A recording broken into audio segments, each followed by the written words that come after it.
This is Focus on Africa from BBC World News. I'm Sophie Ikenye. Our top stories.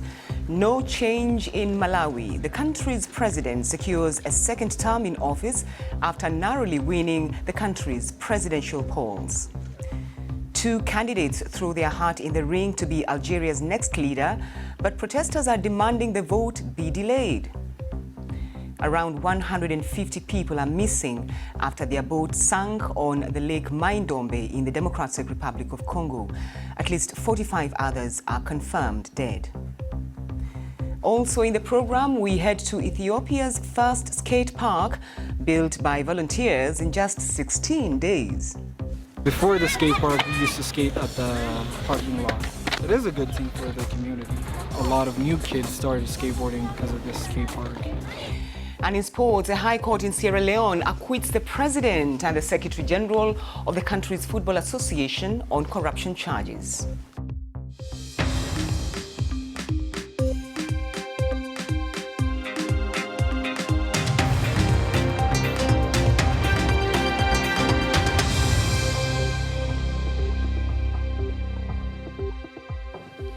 Thanks for joining us on Focus on Africa from BBC World News. Malawi's President Peter Mutharika has won a second term in office after securing a controversial slim victory in the country's presidential polls. Now, the Electoral Commission says he garnered 38.57% of the votes cast. Ahead of these, his closest challenger, Lazarus Chakwera, who got 35.41%. Now, while Deputy President Saulos Chilima won 20.24% of the votes cast.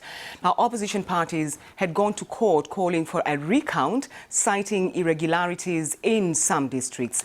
Nearly 7 million people were registered to take part in the elections that have been the most unpredictable since the country gained democracy in 1994. Well, let's speak to Malik Mnela, a journalist at Zodiac Broadcasting Station in Malawi. Thanks for taking time to talk to us, Malik. Is it clear why the High Court lifted the injunction that it put in place at the weekend?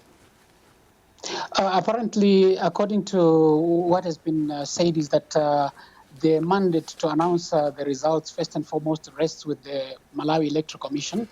So the stay order was seeking a recount and to ensure that the recount process takes place. But however, since the government lawyers rushed to court, vacated the injunction, the chairperson of the Malawi Electoral Commission stated that she had the mandate to announce the results, since it's the only body that is that has the mandate to run elections in the country. So the court process was independent of the vote process. All right, so now we know who the president is of Malawi. What about the opposition? What's been their reaction to these latest developments? Immediately after the announcement, we tried to talk to the main contender, the Malawi Congress Party. They are disheartened, but they couldn't talk to us. But also the UTM, which came third, they are not also available for immediate comment. But earlier in the day, the UTM went to court also. They wanted to have the vote nullified, so that the country should go back to the polls. So what are the options for the opposition? Petition, and how much time frame do they have for this?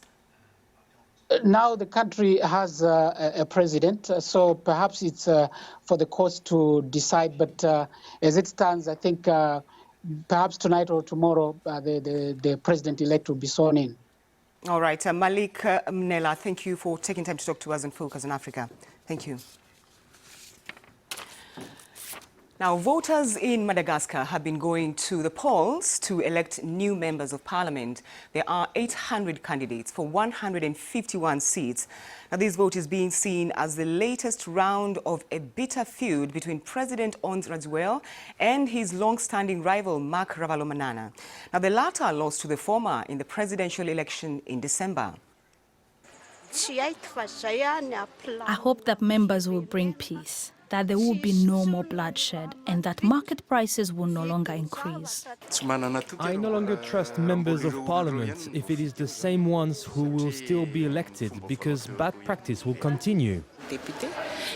I hope that they will be true spokespersons for the people and that they will develop the constituencies for which they are responsible. Well, let's take a quick look now at other stories making headlines across Africa and the rest of the world. The bodies of 8 gold miners have been recovered after an explosion in a mine shaft in central Zimbabwe. The miners were believed to be working illegally. The Ministry of Information says an investigation is underway. 4 people have been killed and several others injured in an attack on a church in Burkina Faso's northern province of Lorwom. This is the latest in a series of attacks the government blames on Islamist militants. A government minister said armed men targeted the church during Mass. Ethiopia's foreign ministry has apologized after a map of Africa on its website incorporated neighboring Somalia within its own borders. And the ministry says it sincerely regrets that the map had crept on its website. Now, the map erased Somalia but showed the breakaway region of Somaliland. Somali immigrant Magid has been elected to the European Parliament by the UK's Yorkshire and the Humber electorate. Mr. Magid was Sheffield's first Green Party mayor and its youngest at the age of 29. He expressed his gratitude to his supporters on Twitter, as well as his excitement at the start of his new role. Now, Algeria's Constitutional Council says 2 candidates have registered for the country's disputed July 4th presidential election. Abdel Hakim Hamadi and Hamid Touhari are both unknown figures and still need to get 60,000 signatures from voters to validate their candidacies. Now, protesters insist the elections cannot go ahead and they are calling for an overhaul of the system and the departure of key figures in the regime of former President Abdelaziz Bouteflika. Well, let's talk to Professor James Dougal from the University of Oxford. He's an expert on the history and politics of Algeria. Thanks for taking time to talk to us on the program. What's the likelihood that this election will actually happen? The likelihood of the elections happening is now virtually zero. Ever since the movement against the system in Algeria started on the 22nd of February, people have been calling not only for the departure of former President Abdelaziz Bouteflika and the people around him, but also for a systemic change in Algeria. They tried postponing the presidential elections, then Bouteflika resigned.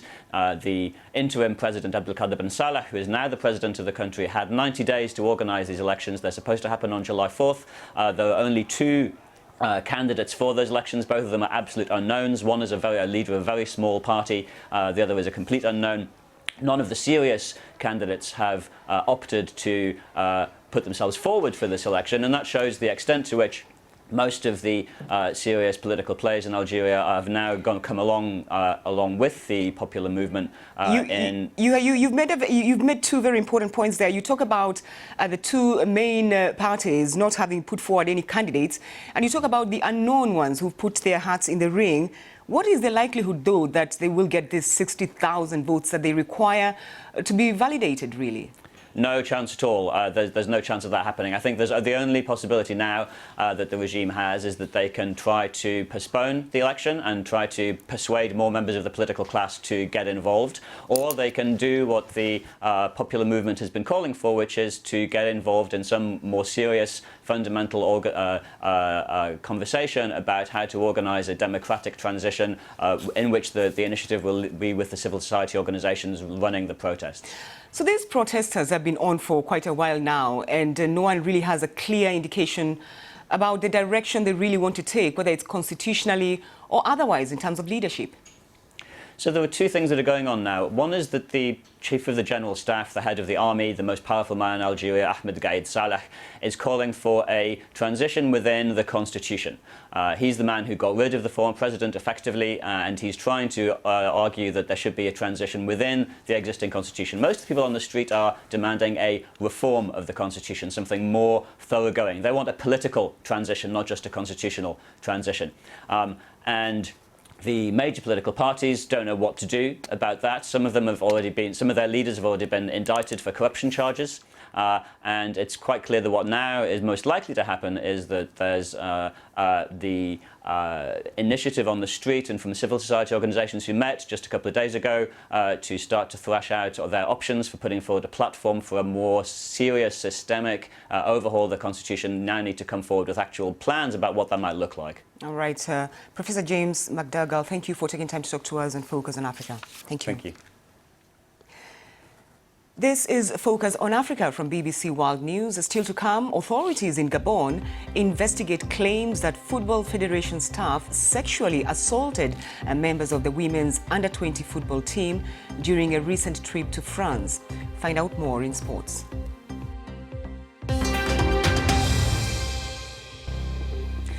I'm Sophie Ikenye and you're watching Focus on Africa from BBC World News. The top stories on this program: around 150 people are missing after their boat sank on Lake Maindombe in the Democratic Republic of Congo. At least 45 others have been confirmed dead. Two candidates throw their hand in the ring to be Algeria's next leader, but protesters are demanding the vote be delayed. Let's bring you an update on that story from the DRC. There's been yet another tragedy on the lakes and rivers of the Democratic Republic of Congo. Saturday's incident in the north of the country is the sixth major one in the country in the last 13 months. At least 45 people died on Lake Maindombe, about 430 kilometers northeast of the capital Kinshasa, when a boat capsized with more than 350 people on board. Now, 180 people have been rescued, but around 150 are still missing. Now, just last month, President Felix Tshisekedi made it mandatory for boat passengers to wear a life jacket after 167 people were killed in a similar accident in Lake Kivu. Well, let's join now, go to Kinshasa and speak to our reporter, Gaius Kowene. Gaius, what's the latest on this boat tragedy? Well, so what we know so far and what's the latest is that the rescue operation are still going on Lake Maindombe, and so far it's an effort made by the local government, the provincial government of Maindombe. They are searching for potential survivors or even to try to retrieve more bodies from the waters of Lake Maindombe. And this rescue, according to local authorities, this rescue operation could take up to 2 or 3 weeks before they end it. So could be quite a massive and long operation. But last month, the president ordered that people should it is mandatory for people to wear life jackets on boats. Has it had any effect at all? Well, the president said this, and that was in North Kivu after another boat sank on Lake Kivu. What the president said, he also gave to people life jackets. However, it's unclear what concrete steps were made or taken on the administrative level and also on the ground to make sure that somebody is policing. Another problem is also there are rules already that have been put in place by local authorities to make sure that boats that leave, for example, let's talk about Maindombe, this specific case, that they don't leave at night, so that there are people around who can help if the boats have any problem. However, this boat left at night and it did not respect the rules, but also it seems that it was overloaded by more people than its normal capacity, and that made the boat could not resist the wave, the strong wave on Lake Maindombe. So even if the president made it mandatory for people to wear life jackets, and even if local authorities took their measures like forbidding boats leaving at night, still it's very hard to follow up on the ground, and that makes it that makes such tragedies reappear again more often, and many people lose lives. All right, Gaius Kowene there with an update on that tragedy in the Democratic Republic of Congo. Now, Uganda has handed over the body of a 25-year-old Rwandan man to his country's authorities. Uganda says the man was killed by Rwandan soldiers in Ugandan territory after he escaped into Uganda.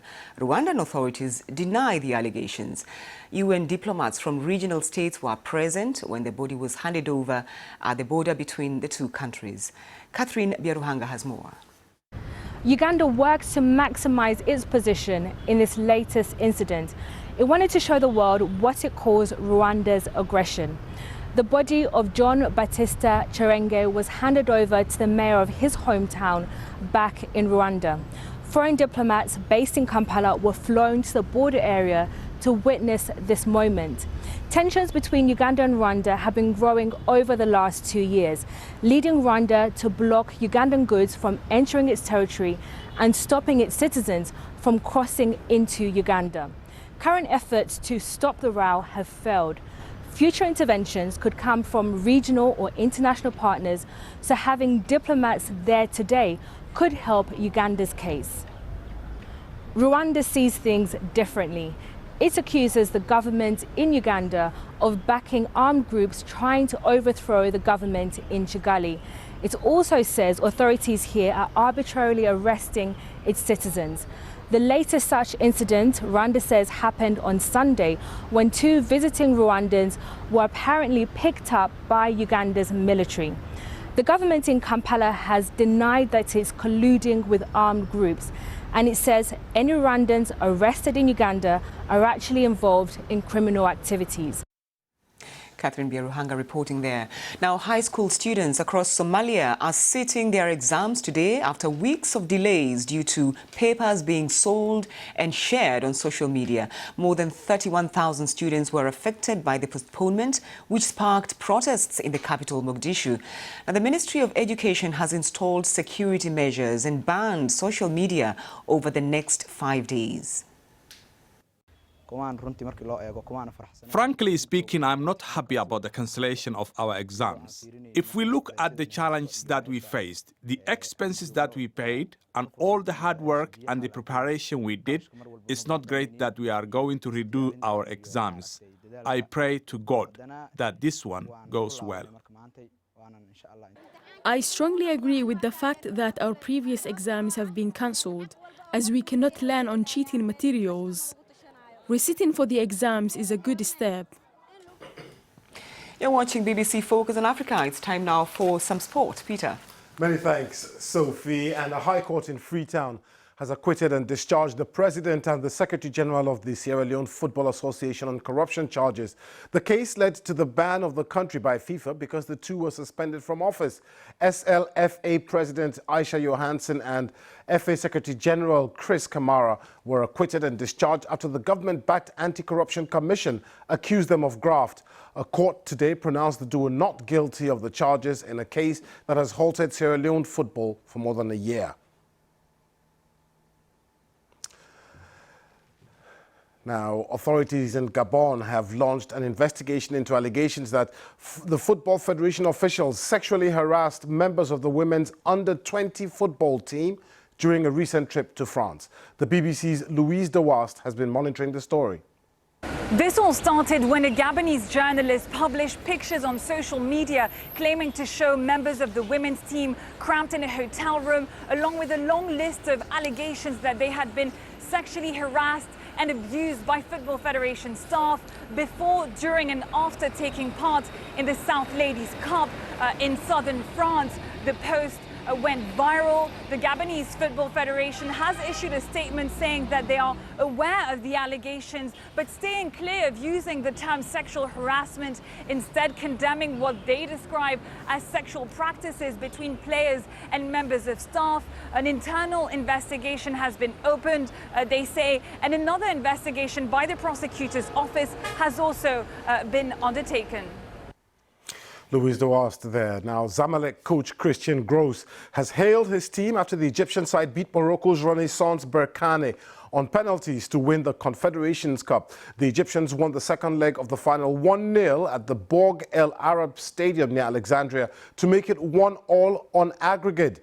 With no extra time in the tournament regulations, the match went into penalties, which saw Berkane miss their first spot kick, allowing Zamalek to win 5-3. Cue celebrations for these fans as the victory ended a 16-year African trophy drought for Zamalek. That's a 10th continental title and makes them the third most successful club in African tournaments behind only fellow Egyptians Al Ahly and DR Congo's TP Mazembe. And obviously, the fans were pleased. The game was great and thank God we won. It took us a long way to reach here. We needed to get this result at home. The best thing that happened in my life is El Zamalek. I'm a Zamalek fan till my very last breath. Some football transfer news to bring to you now, and Ghana's Bernard Tepete has returned to German club Schalke from rivals SC Paderborn just 11 months after he joined the newly promoted side. The 21-year-old is going back to the Royal Blues after they activated their buyback option. Tepete, who moved to Germany in 2016, scored 10 goals and provided 6 assists in 32 second-tier appearances to help Paderborn seal Bundesliga promotion. Nigeria striker Obafemi Martins is looking for a new club after bouncing back from a long layoff with a torn hamstring injury. The 34-year-old scored 32 goals and provided 9 assists in 59 appearances for Chinese Super League club Shanghai Shenhua before the season-ending setback in April 2018. And former Morocco international Marouane Chamakh has confirmed his retirement from football at the age of 35 after not playing for almost 2.5 years. The former Arsenal, West Ham, Crystal Palace, Cardiff City and Bordeaux striker had been without a club since he left Cardiff in 2016. And finally, how about this for a way to spend your weekend? The World Toe Wrestling Championship took place on Saturday in Northern England. Yes, you heard me right, the World Toe Wrestling Championship. It's been going on since 1976. Apparently, it's like arm wrestling, but you use your feet. Every participant has their feet closely examined by trained staff for signs of fungus or injury before they are given clearance to compete. This year's winners were Alan Nasty Nash in the male category and Lisa Twinkle Toes claiming the honors in the female group. I hear it was a nail-biting experience. Sorry. Sophie, that's just what. Oh dear, thank you, Peter, thank you. Now, when you think of sport in Ethiopia, it's probably football or athletics which come to mind. But for those seeking a bit more action, there's a growing movement of skateboarding in the country. It all started in Addis Ababa, where the country's first skate park was built in just 16 days. We went to meet the people behind it. Addis Skate Park is the first skate park in Ethiopia, and I'm really proud to be part of it.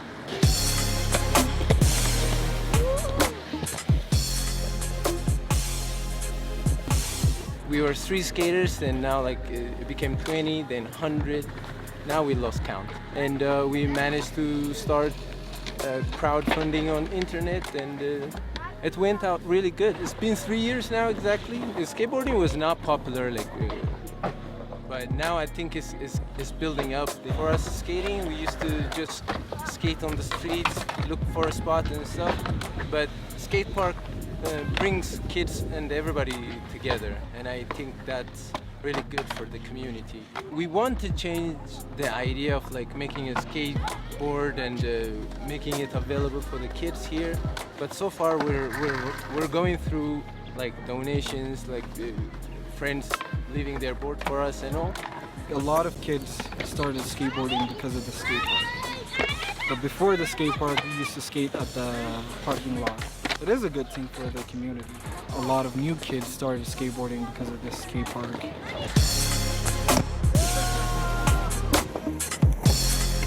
We're pushing to get more skaters and more progress towards the whole skateboarding community in Ethiopia, and that's the project we're trying to do, get more skaters to get involved and get more kids to get skating. Quite fascinating how they built it in 16 days. Well, don't forget you can get in touch with me and the rest of the team at CKenye on Twitter. That's Focus on Africa for now. Thank you for your company.